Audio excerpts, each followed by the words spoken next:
6 মাস পর আবারও বঙ্গবন্ধু মেডিকেলে বেগম জিয়া, অবস্থা স্থিতিশীল জানালেন চিকিৎসক। বিভিন্ন পরীক্ষা করা হয়েছিল, তো সেগুলোর প্রেক্ষাপটে এবং ওনাদের ওপিনিয়ন অনুযায়ী আজকে উনি ভর্তি হয়েছেন। আমাদের বোর্ডের সকল সদস্য বৃন্দ ওনাকে দেখে এসছেন, ওনার সাথে কথা বলেছেন, উনি এখন সুস্থ আছেন। যে কোনো বিশেষায়িত হাসপাতালে চিকিৎসার দাবি বিএনপির। অত্যন্ত উদ্বিগ্ন, শঙ্কিত, এবং আমরা সেই জন্যই বারবার করে বলছি যে তাকে উন্নত চিকিৎসার জন্য তাকে অবশ্যই বিশেষায়িত হাসপাতালে পাঠানো হোক। দেখছিলেন প্রধান শিরোনাম। রাত 11টার সময়ে সঙ্গে আছি আমি হাফসাতুন্নেসা এবং আমি জাফর সাদিক। এবার অন্যান্য শীর্ষ সংবাদ। রাজধানীর বহুতল ভবন পরিদর্শনে রাজউকের 24টি দল। অনিয়মের দায় স্বীকার খোদ চেয়ারম্যানের। ঝুঁকিপূর্ণ ভবন চিহ্নিত করে 4 মাসের মধ্যে প্রতিবেদনের নির্দেশ আদালতের। অগ্নিকাণ্ডের ঝুঁকি কমাতে মন্ত্রিসভায় প্রধানমন্ত্রীর বেশ কিছু নির্দেশনা। বনানীর এফআর টাওয়ারের আগুনের ঘটনায় শোক প্রস্তাব। এইচএসসি ও সমমানের প্রথম দিনের পরীক্ষার সার্বিক ব্যবস্থাপনায় সন্তুষ্টি। প্রশ্ন ফাঁসের গুজবে কান না দেওয়ার আহ্বান। রংপুরে মোমবাতি জ্বালিয়ে নেওয়া হলো পরীক্ষা। আগামী মাসেই পদ্মা সেতুর মাওয়া প্রান্তে সব পিলার বসানোর পরিকল্পনা। চলতি মাসে জাজিরা প্রান্তে বসতে যাচ্ছে সেতুর 10ম স্প্যান। এবং 70 বছর পর খুলল ঢাকা কলকাতা নৌপথ। 65 ঘন্টার দীর্ঘ যাত্রা শেষে নারায়ণগঞ্জ থেকে পশ্চিমবঙ্গের হুগলিতে যাত্রীবাহী জাহাজ এমভি মধুমতি।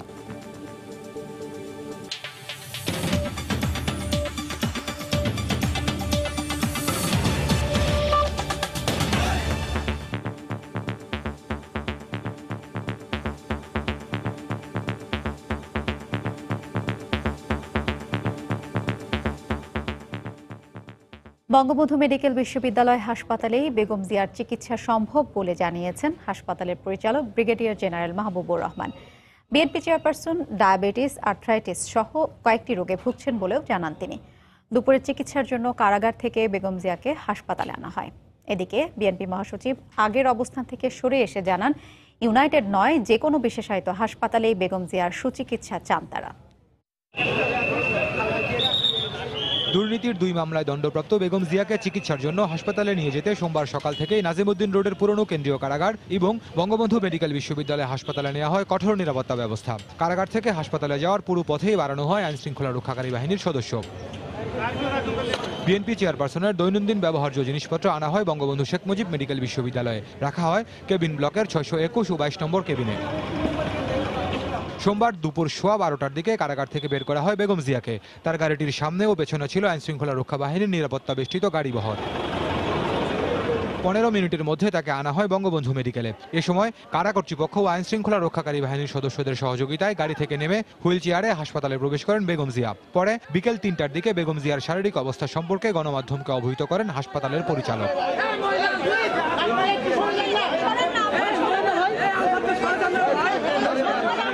গত কয়েকদিনই ওনার বিভিন্ন পরীক্ষা করা হয়েছিল, তো সেগুলোর প্রেক্ষাপটে এবং ওনাদের ওপিনিয়ন অনুযায়ী আজকে উনি ভর্তি হয়েছেন।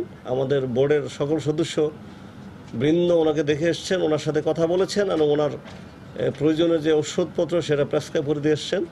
তো উনি আজকে থেকে ওই ওষুধ সেবন করবেন। উনি এখন সুস্থ আছেন। এর আগে সাংবাদিকদের সঙ্গে আলাপে বিএনপি মহাসচিব মির্জা ফখরুল ইসলাম আলমগীর আবারও বেগম জিয়ার ইচ্ছা অনুযায়ী উন্নত চিকিৎসার জন্য বিশেষায়িত হাসপাতালে নেওয়ার দাবি জানান। অত্যন্ত উদ্বিগ্ন, শঙ্কিত, এবং আমরা সেই জন্যই বারবার করে বলছি যে তাকে উন্নত চিকিৎসার জন্য তাকে অবশ্যই বিশেষায়িত হাসপাতালে পাঠানো হোক। আমরা আশা করব যে আজকে সরকার চেষ্টা করবেন যে এখানে সর্বোচ্চ চিকিৎসা তাকে যেন দেওয়া সম্ভব হয় এবং একই সঙ্গে তাকে সবচেয়ে একটা ভালো পরিবেশ যেন তৈরি করা হয়। এদিকে বিএনপি চেয়ারপারসনের মুক্তির দাবিতে বঙ্গবন্ধু মেডিকেল বিশ্ববিদ্যালয় হাসপাতালের সামনে স্লোগান দেন বিএনপির কর্মী সমর্থকরা। এর আগে সবশেষ গত বছরের 6 অক্টোবর তাকে আদালতের নির্দেশে বঙ্গবন্ধু মেডিকেল বিশ্ববিদ্যালয় হাসপাতালে ভর্তি করা হয়। 1 মাস 2 দিন চিকিৎসা শেষে গত 8ই নভেম্বর আবারও কারাগারে নেওয়া হয় বেগম জিয়াকে। 13 মাস ধরে কারাগারে থাকা বিএনপি চেয়ারপারসনকে এ নিয়ে তৃতীয়বার হাসপাতালে নিয়ে আসা হলো। খান মোহাম্মদ রুমেল, সময় সংবাদ, ঢাকা। এদিকে বিএনপি চেয়ারপারসন বেগম খালেদা জিয়ার বিরুদ্ধে নাইকো দুর্নীতি মামলার অভিযোগ গঠনের শুনানি পিছিয়ে 10ই এপ্রিল ধার্য করেছেন আদালত। বেগম জিয়ার অসুস্থতার কারণে সকালে বিশেষ জজ আদালতের বিচারক শেখ মোহাম্মদ হাফিজুর রহমান শুনানির এদিন ধার্য করেন। কানাডীয় কোম্পানি নাইকোর সঙ্গে অস্বচ্ছ চুক্তির ফলে রাষ্ট্রের 14,777 কোটি টাকার ক্ষতির অভিযোগে বেগম জিয়া সহ 11 জনের বিরুদ্ধে 2007 সালে মামলাটি করে দুদক।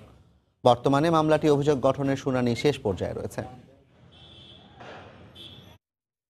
অন্য প্রসঙ্গ, রাজধানীতে অগ্নি দুর্ঘটনা রোধ ও ক্ষয়ক্ষতি এড়াতে এবার কয়েক দফা নির্দেশনা দিলেন সরকার প্রধান শেখ হাসিনা। বহুতল ভবনগুলোতে ফায়ার সার্ভিসের সনদ তদারকি ও নবায়নের ব্যবস্থা করারও নির্দেশ দেন তিনি। সকালে সচিবালয় মন্ত্রিসভার বৈঠকে প্রধানমন্ত্রী এসব নির্দেশনা দিয়েছেন জানিয়ে মন্ত্রিপরিষদ সচিব বলেন, বনানীর ঘটনায় শোক প্রস্তাব গ্রহণ করেছে মন্ত্রিসভা। বনানীর বহুতল ভবন এফআর টাওয়ারের আগুনের পর রাজুক, প্রশাসন সহ সরকারের সংশ্লিষ্ট দপ্তরগুলো যখন ঘটনার তদন্ত ও প্রতিকারে ব্যস্ত, তখন অগ্নি নিরাপত্তায় এবার বিশেষ নির্দেশনা এলো সরকার প্রধানের তরফ থেকেও। সোমবার সচিবালয়ে মন্ত্রিসভার বৈঠকে এই সংক্রান্ত বেশ কিছু অনুশাসন দেন প্রধানমন্ত্রী। প্রধানমন্ত্রী বলেন, শিল্প কলকারখানার মতো রাজধানীর বহুতল ভবনগুলোতেও আগুনের ঝুঁকি প্রশমনে ফায়ার সেফটি সনদ নবায়ন, একাধিক জরুরি বহির্গমন পথ রাখা, ভবনে ধোঁয়া নিয়ন্ত্রণের পদ্ধতি রাখার মতো ব্যবস্থা থাকতে হবে। বৈঠক শেষে সাংবাদিকদের কাছে এই তথ্য তুলে ধরেন মন্ত্রিপরিষদ সচিব। ফায়ার সার্ভিসের যে পারমিশনটা দেওয়া হয়, এটা নবায়ন করা যায় কিনা ইন্ডাস্ট্রির মতো, যে প্রতি বছর একবার করে নবায়ন করা হবে। স্মোকটা যদি নিয়ন্ত্রণ করা যায়, এই আগুনে মৃত্যুর হার অনেক কমে যাবে। এই স্মোকটা বন্ধ করার একটা টেকনিক যেটা আন্তর্জাতিকভাবে বিভিন্ন দেশে অনুসৃত হয়, সেটা আমরা কীভাবে নিতে পারি সেটা। সচিব জানান, ফায়ার সার্ভিসের সক্ষমতা বাড়ানোর পাশাপাশি স্থপতিদের আগুনের ঝুঁকির বিষয়টি মাথায় রেখেই ভবনের নকশা প্রণয়নের তাগিদ দিয়েছেন প্রধানমন্ত্রী। ফায়ার সার্ভিস ডিপার্টমেন্টের সাকুল্যে 3টি হাইরেজ অর্থাৎ 23 তলা পর্যন্ত যাওয়ার মতো ল্যাডার আছে। তো এই সংখ্যা বাড়ানো বা সক্ষমতা বাড়ানো ফায়ার সার্ভিসের প্রতিটি বিল্ডিংয়ে একাধিক এক্সিট যেন থাকে, কমপক্ষে 2টো এক্সিট যেন থাকে। যে অনেক সময় হুড়হুড়ি করে মানুষ স্টাম্পিড হয়ে মারা যায়, এটা যেন না হয়।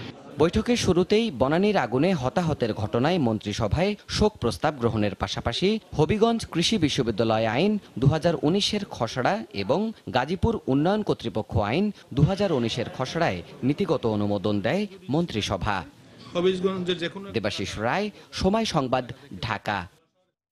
এদিকে অগ্নি ঝুঁকিতে থাকা ঢাকার বহুতল ভবন চিহ্নিত করার নির্দেশ দিয়েছেন উচ্চ আদালত। 4 মাসের মধ্যে সংক্রান্ত রিপোর্ট দিতে রাজুক, 2 সিটি কর্পোরেশন এবং ফায়ার সার্ভিসকে নির্দেশ দেওয়া হয়। একই সঙ্গে অগ্নি নির্বাপনে ফায়ার সার্ভিসের সক্ষমতা ও সংকটও জানতে চাওয়া হয়।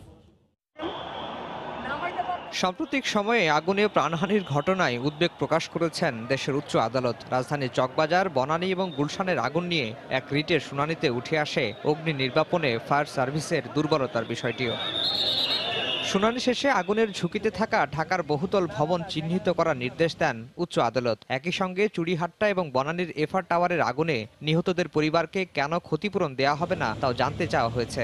ঢাকা শহরে প্রত্যেকটি অঞ্চলে যতগুলো 7 তলা অথবা ততোধিক দালান রয়েছে, অর্থাৎ বহুতল বিশিষ্ট যে দালানগুলো রয়েছে, সেখানে ফায়ার সেফটি আদৌ আছে কিনা, ফায়ার সেফটির বর্তমান অবস্থা কি, সেই সম্পর্কে প্রতিবেদন 4 মাসের মধ্যে চাওয়া হয়েছে। এছাড়া অগ্নি নির্বাপনে ফায়ার সার্ভিসের সক্ষমতা এবং সংকট 1 মাসের মধ্যে জানাতে ফায়ার সার্ভিসের মহাপরিচালককে নির্দেশ দিয়েছেন উচ্চ আদালত। ফায়ার সার্ভিস ডিপার্টমেন্টকে 1 মাসের মধ্যে একটি রিপোর্ট পেশ করার জন্য নির্দেশ দেওয়া হয়েছে।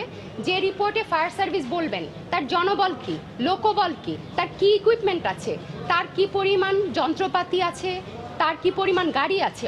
গুলশান বনানী এলাকায় ফায়ার স্টেশন স্থাপন এবং আগুন থেকে বাঁচতে জনসচেতনতা বাড়াতে পাঠ্য বইয়ে বিষয়টি অন্তর্ভুক্ত করতে রুল জারি করেছেন আদালত। আফজাল হোসেন, সময় সংবাদ, ঢাকা। রাত 11টার সময় আরও থাকছে। বিএডিসির হিমাগারে মিলল মেয়াদোত্তীর্ণ মাংস ও মিষ্টি। 4 বেসরকারি প্রতিষ্ঠানকে 37 লাখ টাকা জরিমানা। বিপুল পরিমাণ মাংস ও মিষ্টি জব্দ। রাজধানীতে নির্মিত বহুতল ভবনের অনিয়ম ও নকশা বহির্ভূত অবকাঠামো গড়ে ওঠার দায় রাজুক এড়াতে পারে না বলে মন্তব্য করেছেন সংস্থাটির চেয়ারম্যান। নকশা বহির্ভূত ভবন চিহ্নিত করতে রাজুকের অভিযানের প্রথম দিনে তিনি সাংবাদিকদের একথা বলেন। সংস্থাটির 8টি জোনের 24টি টিম সকাল থেকে একযোগে এ পরিদর্শন শুরু করে। এদিকে ফায়ার সার্ভিসের পক্ষ থেকেও বহুতল ভবনের অগ্নি নির্বাপন ব্যবস্থা যাচাইয়ে মাঠে নেমেছে 10টি দল। বনানীর কামাল আতাতুর্ক এভিনিউর প্রাসাদ ট্রেড সেন্টার 15 তলা ভবনটিতে ঢুকতেই চোখ আটকায় নিচতলার এই রেস্তোরাঁয়। ভবনটির কাগজপত্র যাচাই বাছাইয়ের পর নকশা বহির্ভূত স্থাপনা হিসেবে রেস্তোরাঁটি করার প্রমাণ পায় রাজুক। একই ভবনের লিফট নির্মাণেও মানা হয়নি মূল নকশা। এই ভবনের যে খালি জায়গাটা দেখানো আছে নকশায়, সে খালি জায়গায় একটি রেস্টুরেন্ট তৈরি করে ব্যবহার করা হচ্ছিল। রাজুক আমাদেরকে বলেছে যে এটা আপনাদের নিয়মের বাহিরে, আপনারা এটা ভেঙে ফেলেন। আমরা 2 দিন সময় নিচ্ছি, এটা আমরা রিমুভ করে ফেলবো। সোমবার সকাল থেকে শুরু হয় রাজুকের 8টি জনের 24টি দলের পরিদর্শন কাজ। তারা বহুতল ভবনের বেজমেন্ট, কার পার্কিং, জরুরি বহির্গমন সিঁড়ি সহ বিভিন্ন বিষয়ে পরীক্ষা করেন। এতে উঠে আসে নানা অনিয়মের চিত্র। অভিযানে যোগ দিয়ে নিজেদের ব্যর্থতার কথা স্বীকার করেন সংস্থাটির চেয়ারম্যান। দায়ভার তো কিছু না কিছু তো আমাদেরকে নিতেই হবে, যেহেতু এটা আমাদের তো অবশ্যই এটা আমাদের ডিউটির মধ্যে পড়ে যে আমরা কেন এই বিল্ডিং এর অনুমোদন আছে এত, এটা অনুমোদন কেন এত হলো। অভিযানে বিভিন্ন অনিয়মের দায়ে বেশ কয়েকটি ভবনের বিরুদ্ধে ব্যবস্থাও নেয় সংস্থাটি। অনেকটা দেরিতে হলেও রাজুকের এমন উদ্যোগকে স্বাগত জানিয়েছেন ভবন মালিক ও ব্যবহারকারীরা। তারা যে ভিজিট আসছে এর জন্য আমরাও হ্যাপি, মানে এই ধরনের ভিজিট হলে আমাদের জন্য ভালো। আর আমরাও চাইতেছি প্রত্যেকটা বিল্ডিং এভাবে হোক, যাতে মানুষ কোনো দুর্ঘটনায় না পড়ে। এদিকে বিভিন্ন বহুতল ভবনের অগ্নি নির্বাপন ব্যবস্থা যাচাইয়ে রাজধানীতে কাজ শুরু করেছে ফায়ার সার্ভিসের 10টি টিম। রাজধানীর বুকে এমন বহুতল ভবন যেমন হুট করে একদিনে গড়ে ওঠেনি, তেমনি ভবন নির্মাণের পরেও কেটে গেছে অনেকটা সময়। সুতরাং এতদিন পরে যেসব অনিয়ম ধরা পড়ছে তার দায় কি শুধুই ভবন মালিকদের, নাকি তদারকি সংস্থাগুলোর অবহেলা ও অনিয়মও দায়ী? রাশেদ বাপ্পি, সময় সংবাদ, ঢাকা। শুধু অবৈধ ভবন নির্মাতা নয়, নজরদারির দায়িত্বে যারা ছিলেন তাদেরও আইনের আওতায় আনা হবে বলে জানিয়েছেন গণপূর্ত মন্ত্রী সম রেজল করিম। দুপুরে সচিবালয়ে সাংবাদিকদের প্রশ্নের জবাবে তিনি বলেন, দুর্ঘটনার পর শুধু তদন্ত কমিটি গঠন নয়, যারাই অন্যায়ের সঙ্গে জড়িত থাকবেন তাদের সবাইকে জবাবদিহিতার মুখোমুখি করা হবে। শুধু নির্মাতা অপরাধী না, অপরাধী যাদের উপর দায়িত্ব ছিল কাজ করেন নাই, আমার দৃষ্টিতে তারা অপরাধী। আমরা সকলকে খতিয়ে দেখতে চাই। যে ভবনগুলি বেআইনিভাবে হয়েছে, অনিয়মের মধ্য দিয়ে হয়েছে, পত্রিকায় বিজ্ঞাপন আকারে আমরা প্রকাশ করব। কারণ দেশবাসীর জানা উচিত, প্রতি মাসিক মিটিংয়ে এই সকল রিপোর্টগুলো উঠবে। তার ভিত্তিতে কি কি ব্যবস্থা নেওয়া হয়েছে সেটা আমরা জানতে চাই। ব্যবস্থা না হয়ে থাকলে কার কার কারণে হলো না তাকেও শোকজ করা সহ তার বিরুদ্ধে ব্যবস্থা নিতে হবে। প্রয়োজনে যদি কেউ কাজ না করেন তাদের চাকরিচ্যুত করে বাড়িতে ফেরত পাঠানো হবে। এদের দিকে তাকান, খুঁজে পাবেন জীবনের নতুন মানে। শারীরিক প্রতিবন্ধকতা কোনো সমস্যাই না যদি থাকে তীব্র আকাঙ্ক্ষা আর জয় করার অদম্য নিষ্ঠা। এইচএসসি ও সমমানের প্রথম দিনের পরীক্ষা সারা দেশে একযোগে সুষ্ঠুভাবে সম্পন্ন হয়েছে। পরীক্ষার সার্বিক ব্যবস্থা নিয়ে সন্তুষ্ট অভিভাবক ও শিক্ষার্থীরা। শিক্ষামন্ত্রী জানিয়েছেন, প্রশ্ন ফাঁসের সঙ্গে কারো জড়িত থাকার প্রমাণ পাওয়া গেলে কঠোর ব্যবস্থা নেওয়া হবে। পরীক্ষা শুরুর 30 মিনিট আগে কেন্দ্র প্রবেশ করতে হবে। প্রথম দিনের বাংলা প্রথমপত্র পরীক্ষায় শিক্ষা মন্ত্রণালয়ের এমন নির্দেশনা অনুসরণ করে সব শিক্ষার্থী। যদিও ঘড়ি ক্যালকুলেটর নিয়ে কিছুটা বিড়ম্বনায় পড়তে হয় অভিভাবকদের, তবে পরীক্ষার সার্বিক ব্যবস্থাপনায় সন্তুষ্ট তারা। প্রশ্ন সোজাই আসছে এবং পরীক্ষাও ভালো হয়েছে, সবকিছু ঠিকঠাক ছিল। কেন্দ্রের ভিতরের পরিবেশ ভালো আছে, কিন্তু এই যে অ্যানালগ ঘড়ি এটা নিতে তো কোনো সমস্যা ছিল না। প্রশ্ন মান অনেক ভালো হয়েছে, প্রশ্ন মোটামুটি সহজ হয়েছে। সোমবার সকালে রাজধানীর সিদ্ধেশ্বরী গার্লস কলেজে পরীক্ষা কেন্দ্র পরিদর্শন করেন শিক্ষামন্ত্রী। এ সময় এবছর পরীক্ষা সুষ্ঠুভাবে সম্পন্ন হবে বলে সাংবাদিকদের কাছে আশা প্রকাশ করেন তিনি। গুজব ছড়ানো, প্রতারণা করা, তাহলে তাদের বিরুদ্ধে কঠোর ব্যবস্থা নেওয়া হবে। এবং একই সঙ্গে আমি আবারও অভিভাবক এবং পরীক্ষার্থীদের প্রতি, শিক্ষকদের প্রতি আহ্বান জানাবো, কোনো রকম গুজবে কান দেবেন না, কোনো ধরনের প্রতারণার ফাঁদে পা দেবেন না। কারণ আমরা বিশ্বাস করি প্রশ্নপত্র ইনশাল্লাহ ফাঁস হবে না এবং প্রশ্নপত্র ফাঁসমুক্তভাবেই সুষ্ঠুভাবে পরীক্ষা সম্পন্ন হবে। দেশের 9টি সাধারণ কারিগরি মাদ্রাসা ও শিক্ষা বোর্ডের 9,081টি শিক্ষা প্রতিষ্ঠান থেকে এবার পরীক্ষা দিচ্ছে 13,51,505 জন শিক্ষার্থী। পিঙ্কি আক্তার, সময় সংবাদ, ঢাকা। এদিকে ঝড়ের কারণে বিদ্যুৎ বিভ্রাটের মধ্যেই মোমবাতি জ্বালিয়ে পরীক্ষা চলে রংপুরের কেন্দ্রগুলোতে। এতে চরম ভোগান্তি পোহাতে হয় শিক্ষার্থীদের। বিভিন্ন কেন্দ্র ঘুরে দেখা যায় লোডশেডিংয়ের কারণে বেশিরভাগ কেন্দ্রে আলো স্বল্পতা রয়েছে, এমনকি কেন্দ্রগুলোতে নেই বিকল্প আলোর ব্যবস্থাও। তাই তাৎক্ষণিকভাবে মোমবাতি জ্বালিয়ে সমস্যা সমাধানের সিদ্ধান্ত নেওয়া হয়। রোববার মধ্যরাতে ঝোড়ো বাতাসের পর থেকে রংপুরের বিভিন্ন এলাকা বিদ্যুৎ বিচ্ছিন্ন হয়ে পড়ে। পদ্মা সেতু নির্মাণ কাজের অগ্রগতি নিয়ে প্রতি মাসের 1 তারিখে আমরা বিশেষ রিপোর্ট প্রচার করে থাকি। এরই ধারাবাহিকতায় আজ থাকছে বর্ষা মৌসুমে সেতুর কাজের পরিকল্পনার খবর।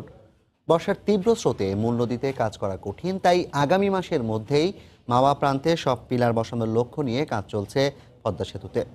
নকশা জটিলতায় 1.5 বছরের বেশি সময় বন্ধ থাকার পর কাজ শুরু হয়েছে 6 ও 7 নম্বর পিলারেও।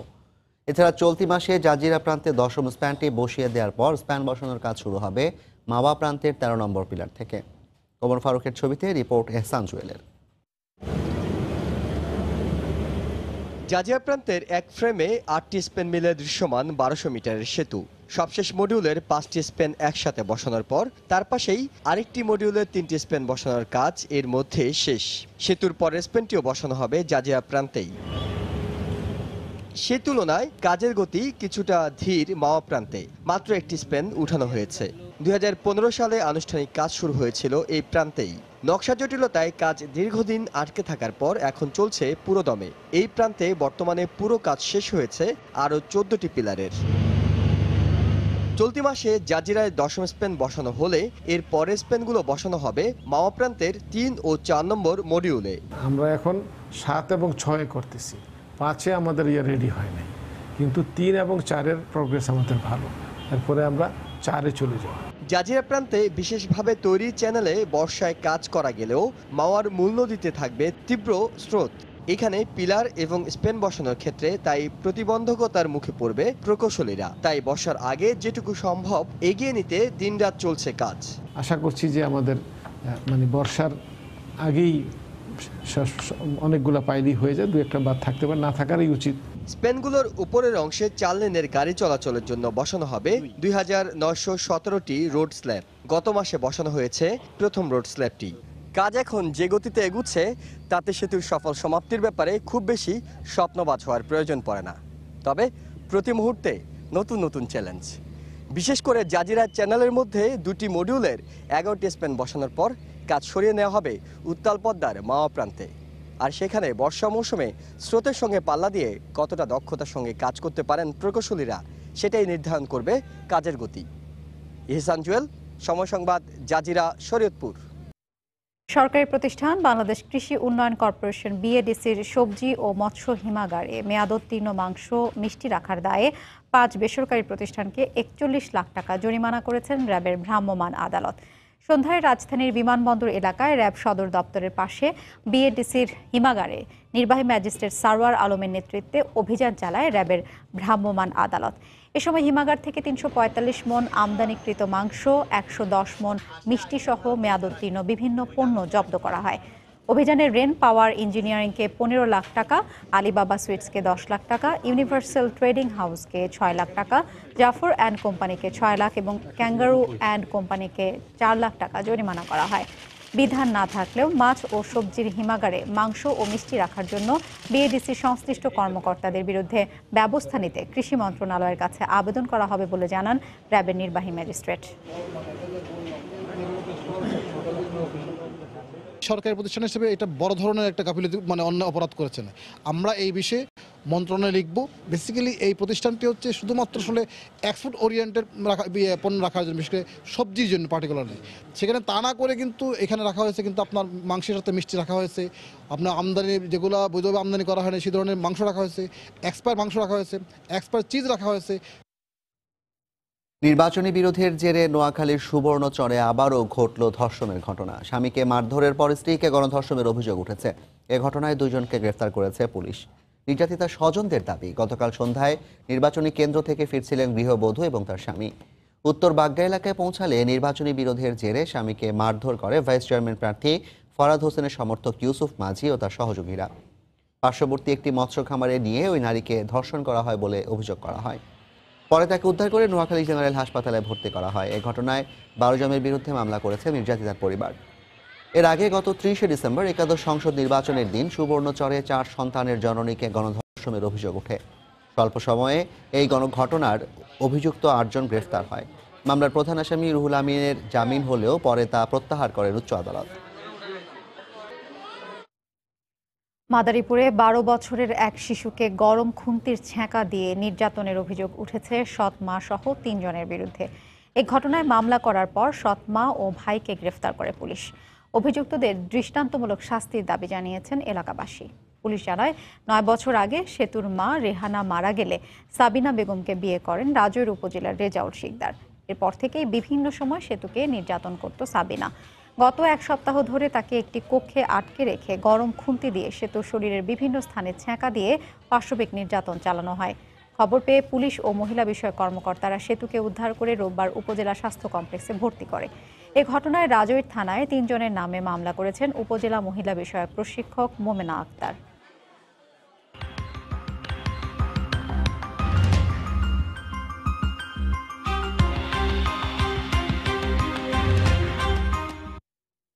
দেখবেন সংবাদের শেষাংশে। ৬৫ ঘন্টার যাত্রার পর বাংলাদেশ থেকে ছেড়ে যাওয়া যাত্রীবাহী জাহাজ এমভি মধুমতি এখন কলকাতায়। এর মধ্য দিয়ে ৭০ বছর পর খুলে গেল দুদেশের নৌপথ। বাংলাদেশ হাই কমিশনের শীর্ষ কর্মকর্তারা বরণ করে নেন যাত্রীদের। পশ্চিমবঙ্গের হুগলি নদীতে জাহাজ পৌঁছানোর পর সব যাত্রী ও ক্রুদের উত্তরীয় পরিয়ে দেওয়া হয়। যাত্রীদের প্রত্যাশা, সঠিক রক্ষণাবেক্ষণের মাধ্যমে ঢাকা কলকাতা ঢাকা নৌরুটকে আকর্ষণীয় করা হবে। মিজানুর রহমান মিন্টুর ক্যামেরায় মাহমুদ রাকিবের রিপোর্ট। সোমবার সকাল 11টায় কলকাতাগামী দেশের প্রথম যাত্রীবাহী জাহাজ এমভি মধুমতি ভারতের হুগলি নদীতে প্রবেশ করে। 100 বছরের পুরানো হুগলির দুপাশের মনোরম প্রাকৃতিক সৌন্দর্য জাহাজের যাত্রীদের চোখ জুড়িয়ে দেয়। বাংলাদেশের নৌপরিবহন মন্ত্রণালয়ের পক্ষ থেকে এমভি মধুমতির ছাদে এ সময় বাংলাদেশ থেকে আসা যাত্রীদের লাল সবুজের উত্তরীয় পরিয়ে দেওয়া হয়, যা পেয়ে উচ্ছ্বাস প্রকাশ করেন যাত্রীরা। দেশের আমাদের একটা ফার্স্ট ট্রিপ, এটা সেটা আমাদের আমরা খুব প্রাউড ফিল করি। ৭০ বছর পর আবার নৌপথে প্রথমবার এই জাহাজটা আসলো, সেটা যাত্রী হয়ে আমি নিজে সত্যি গর্বিত। বেলা 11টায় আসে সেই মাহেন্দ্রক্ষণ। বাংলাদেশের ইতিহাসে প্রথমবারের যাত্রীবাহী জাহাজ পৌঁছায় কলকাতা বন্দরে। সেখানে বাংলাদেশ হাইকমিশনের শীর্ষ কর্তারা বরণ করে নেন জাহাজের যাত্রীদের। নিশ্চয়ই আমরা এই পরবর্তী যাত্রাটা আরো সময় অনেক কমে আসবে, অনেক সুযোগ সুবিধা অনেক বাড়বে। আজকে আমরা 2.5 দিনে পৌঁছলাম, এর মধ্যে পরবর্তীতে আমরা ইনশাল্লাহ 2 দিনের মধ্যেই এই কলকাতা পৌঁছতে পারবো। সমস্ত ল্যাবস গুলো রয়ে গেছে, আমরা পরবর্তী ট্রিপে আমরা এটা ওভারকাম করার চেষ্টা করব। বাংলাদেশ থেকে ছাড়ার 65 ঘন্টা পর ঢাকা কলকাতা ঢাকা নৌরুটের প্রথম যাত্রীবাহী জাহাজ এমভি মধুমতি ভারতে এসে পৌঁছেছে। সকলেরই প্রত্যাশা, যদি ঠিকমতো বাংলাদেশ ও ভারত সরকার রক্ষণাবেক্ষণ করতে পারে, তাহলে যুগ যুগ ধরে টিকে থাকবে পর্যটন বান্ধব এই ঢাকা কলকাতা ঢাকা নৌরুটটি। মাহমুদ রাকিব, সময় সংবাদ, কলকাতা, পশ্চিমবঙ্গ। ভাবুন তো, বাস্কেটবলের ম্যাচে প্রতিপক্ষের দম্ভকে চূর্ণ করে একের পর এক পয়েন্ট সংগ্রহ করে চলেছেন বাংলাদেশের নারীরা, তাও আবার হুইল চেয়ারে বসে। সাভারের সিআরপিতে এমন কল্পনাকেই বাস্তবে রূপ দিয়েছে বাংলাদেশ হুইল চেয়ার বাস্কেটবল দল। বিদেশের মাটিতে তারা গড়েছেন ইতিহাস। সাফল্যের এই ধারাবাহিকতা আগামীতেও ধরে রাখতে চান সবার সমর্থন। নুরুল ইসলামের ক্যামেরায় সেই গল্পই শোনাচ্ছেন মাহবুব ইমন। গায়ে লাল সবুজ, চোখে আগামী দিনের স্বপ্ন। গল্পটা এক ঝাঁক হার নামানা কিশোরী। কোনো এক স্নিগ্ধ বিকেলেও এদের সবার ছিল সবকিছুই। আছে, এখনো আছে নিজস্ব একটা গল্প, যে গল্পটা বেদনার। সামান্য ভুল কিংবা মনুষ্য সৃষ্ট কারণে এদের আজ সবাই শারীরিক প্রতিবন্ধী। সমাজের হেয়ালি, বৈষম্য আর তুচ্ছ তাচ্ছিল্যকে উপেক্ষা করে জীবনের মানে তারা খুঁজে পেয়েছে হুইল চেয়ার বাস্কেটবলে। তাই তো সাভারের পক্ষাঘাতগ্রস্ত পুনর্বাসন কেন্দ্রের এক সময়ের মলিন মুখগুলো এখন প্রাণোচ্ছল। প্রথম মেয়েদেরকে যখন ইটি করে কালেকশন করি বা যখন আমরা একবার শুরুর দিককার, তখন মেয়েরা ছিল মানসিকভাবে, শারীরিকভাবে, বিভিন্নভাবে এরা খুবই দুর্বল ছিল। এখন তো আমরা একবারে আমূল পরিবর্তন পাইছি, তার আত্মবিশ্বাস বাড়ছে, তার কনফিডেন্স লেভেল অনেক বাড়ছে। যাদের অব্যবস্থাপনার জন্য যে দুর্ঘটনায় পড়েছিল, তাদেরকেও দেখানো যে না, ওইগুলোকে তো আমরা ওভারকাম করেছি এবং এইটার মাধ্যমে আমি আরো নতুন দিগন্তের সন্ধান পেয়েছি। তাদের কীর্তিগাথা গল্পের এ তো মাত্র শুরু। শুধুমাত্র অনুশীলনে সীমাবদ্ধ নয়, এসব স্বর্ণকন্যাদের হাত ধরে বিদেশের মাটিতেও এসেছে সাফল্য। নেপালে অনুষ্ঠিত হুইল চেয়ার টুর্নামেন্টের রানার আপ ইন্দোনেশিয়ার চ্যাম্পিয়ন আর সবশেষ থাইল্যান্ডে অনুষ্ঠিত 10 জাতির টুর্নামেন্টে বাংলার জয়িতারা দেখিয়েছে নিজেদের মুনশিয়ানা। তাই তো দাবি একটাই, চাই আরো একটু সুযোগ। বলে যে হুইল চেয়ারেও খেলা যায়, আসলে তারা সেটা জানে না।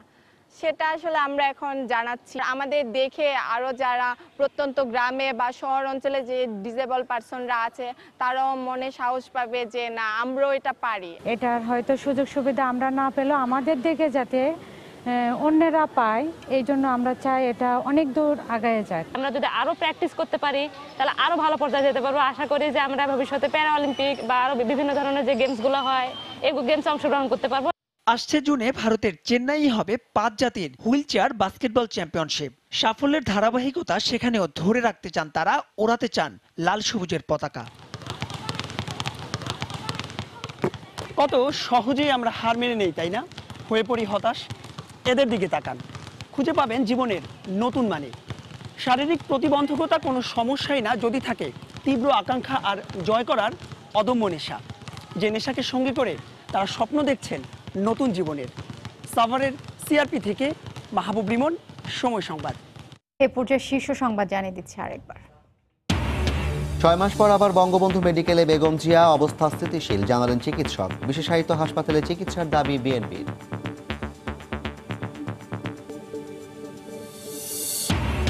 রাজধানীর বহুতল ভবন পরিদর্শনে রাজুকের 24টি দল, অনিয়মের দায়ে স্বীকার খোদ চেয়ারম্যানের। ঝুঁকিপূর্ণ ভবন চিহ্নিত করে 4 মাসের মধ্যে প্রতিবেদনের নির্দেশ আদালতের। অগ্নিকাণ্ডের ঝুঁকি কমাতে মন্ত্রিসভায় প্রধানমন্ত্রীর বেশ কিছু নির্দেশনা। বনানীর FR টাওয়ারের আগুনের ঘটনায় শোক প্রস্তাব।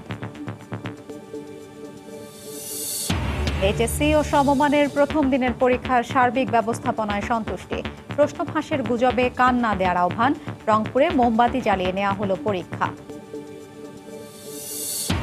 এবং আগামী মাসেই পদ্মা সেতুর সব মাওয়া প্রান্তের সব পিলার বসানোর পরিকল্পনা। চলতি মাসে জাজিরা প্রান্তে বসতে যাচ্ছে সেতুর 10ম স্প্যান।